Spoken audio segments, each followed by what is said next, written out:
siswa tidak bisa membentuk karakter yang kuat bagi dirinya di tempat lain. Dan yang keempat, persiapan siswa untuk menghormati orang lain dan dapat hidup di masyarakat yang beragam. Selanjutnya, berangkat dari akar masalah yang berkaitan dengan problem-problem moral dan sosial seperti ketidaksopanan, ketidakjujuran, kekerasan, pelanggaran kegiatan seksual, dan etos kerja atau belajar yang rendah. Yang keenam, persiapan terbaik untuk menyongsong perilaku di tempat kerja. Dan yang terakhir adalah pembelajaran nilai-nilai budaya yang merupakan bagian dari kerja peradaban. Ada juga jenis-jenis pendidikan karakter. Ada 3 jenis pendidikan karakter yang selama ini dibina dan dilaksanakan dalam proses pendidikan, yaitu yang pertama, pendidikan karakter berbasis nilai dan nilai religius. Yang kedua, pendidikan karakter berbasis nilai budaya. Yang terakhir, pendidikan karakter berbasis lingkungan. Ada pun jenis-jenis pendidikan karakter. Ada 3 jenis pendidikan karakter yang selama ini dikenal dan dilaksanakan dalam proses pendidikan, yaitu yang pertama, pendidikan karakter berbasis nilai dan religius. Yang kedua, pendidikan karakter berbasis nilai budaya. Yang ketiga, pendidikan karakter berbasis lingkungan. Tujuan pendidikan karakter adalah untuk meningkatkan mutu, menyelenggarakan dan hasil pendidikan yang mengarah pada pencapaian pembentukan karakter dan akhlak mulia seperti didik secara utuh, terpadu dan seimbang. Tujuan pendidikan karakter yaitu pertama, mengembangkan potensi peserta didik sebagai manusia dan warga negara. Kedua, mengembangkan kebiasaan dan perilaku peserta didik yang terpuji dan sejalan dengan nilai-nilai universal. Yang ketiga, menanamkan jiwa kepemimpinan dan tanggung jawab peserta didik sebagai generasi penerus bangsa. Yang keempat, mengembangkan kemampuan peserta didik menjadi manusia mandiri. Yang kelima, mengembangkan lingkungan kehidupan sekolah sebagai lingkungan belajar yang aman, jujur, dan penuh kreativitas. Nilai-nilai dalam pendidikan karakter. Pendidikan karakter aspek-aspeknya ada 18. Yang pertama, religius. Yang kedua, jujur. Yang ketiga, toleransi. Yang keempat, disiplin. Yang kelima, kerja keras. Yang keenam, kreatif. Yang ketujuh, mandiri. Yang kedelapan, demokratis. Yang kesembilan, rasa ingin tahu. Yang ke-10, semangat kebangsaan. Yang ke-11, cinta tanah air. Yang ke-12, menghargai prestasi. Yang ke-14, cinta damai. Yang ke-15, gemar membaca. Yang ke-16, peduli lingkungan. Yang ke-17, peduli sosial. Yang ke-18, bertanggung jawab. Assalamualaikum warahmatullahi wabarakatuh. Perkenalkan, nama saya Muhammad Irka Sulumuddin, nomor induk mahasiswa 25201195 dari kelas PAIE dari kelompok UAS kelompok 2. Baik, saya di sini sebagai pembahas pertama akan membahas buku Generasi Milenial dalam Internalisasi Karakter Nusantara, yaitu materi tentang pendidikan karakter. Pengertian pendidikan sendiri, pendidikan dipahami sebagai proses sadar, terencana, dan berkelanjutan untuk mengembangkan seluruh potensi manusia, baik aspek intelektual, moral, spiritual, maupun sosial. Pendidikan tidak hanya berorientasi pada penguatan ilmu pengetahuan, tetapi juga pada pembentukan kepribadian manusia yang utuh dan bermartabat. Pendidikan memiliki peran strategis dalam menyiapkan generasi agar mampu menghadapi tantangan zaman, khususnya di era globalisasi dan digitalisasi, dengan tetap berpegang pada nilai-nilai moral dan budaya bangsa. Yang kedua, pengertian karakter sendiri. Karakter berasal dari kata Yunani karesein, yang berarti mengukir atau memahat, yang mengandung makna bahwa karakter adalah nilai yang tertahan kuat dalam diri seseorang dan tercermin dalam perilaku nyata. Dalam pandangan buku ini, karakter merupakan pola perilaku khas individu yang berkaitan dengan kondisi moral seseorang dan dapat diprediksi melalui sikap serta tindakannya dalam kehidupan sehari-hari. Dan pengertian pendidikan karakter itu adalah Di dalam buku ini tuh didefinisikan sebagai usaha sistematis dan terencana untuk menanamkan nilai-nilai moral, etika, dan kebajikan kepada peserta didik agar mereka mampu mengetahui dan melakukan kebaikan. Pendidikan karakter bukan hanya tanggung jawab di sekolah, tetapi juga keluarga dan masyarakat sebagai satu kesatuan ekosistem pendidikan. Penulis menekankan bahwa pendidikan karakter mencakup 3 dimensi utama, yaitu yang pertama, knowing the good, mengetahui yang baik, kemampuan memahami dan membedakan antara yang baik dan buruk. Yang kedua, loving the good, mencintai dengan baik. Artinya menumbuhkan sikap batin untuk mencintai nilai-nilai kebaikan. Yang ketiga, acting the good, melakukan yang baik.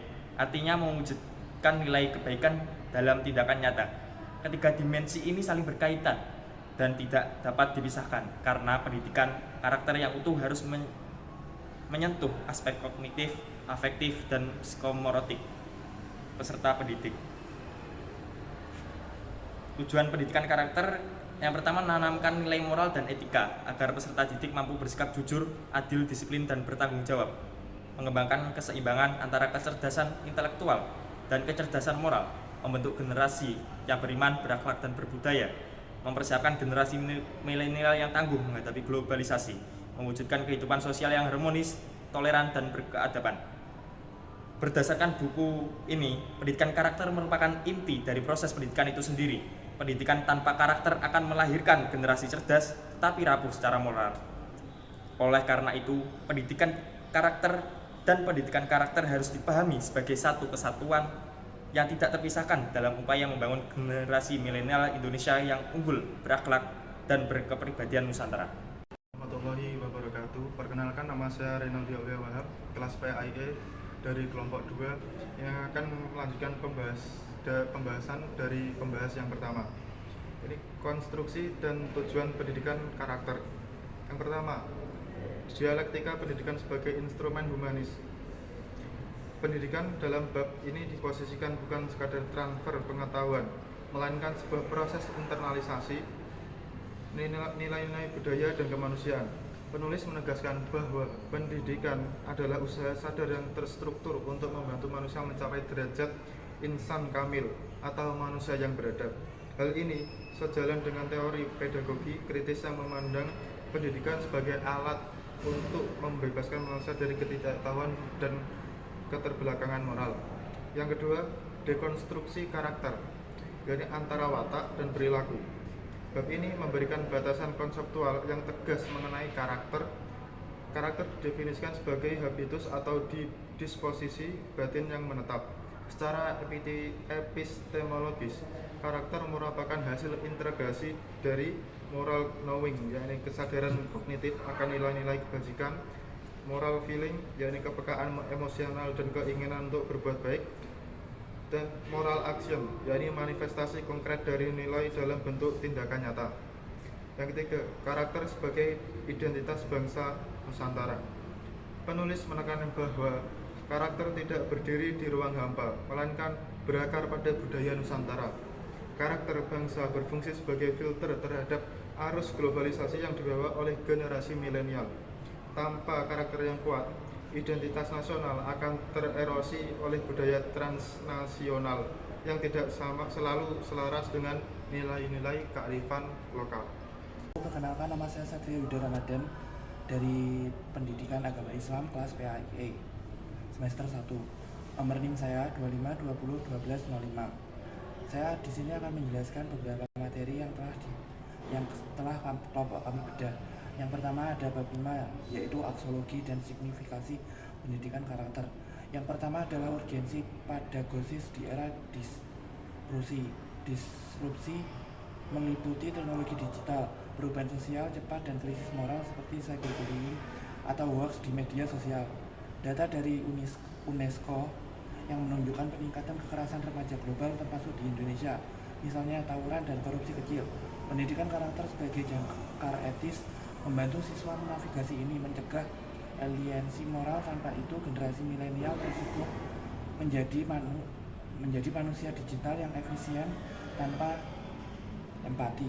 Seperti dalam kasus skandal etika dan perusahaan teknologi, urgensi ini didukung oleh studi psikologis, misalnya seperti Martin di Seligman tentang flourishing, yang menunjukkan bahwa karakter positif menunjukkan resiliensi mental. Yang kedua ada taksonomi tujuan pendidikan karakter.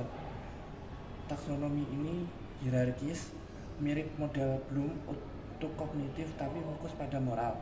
Yang pertama adalah tujuan individu.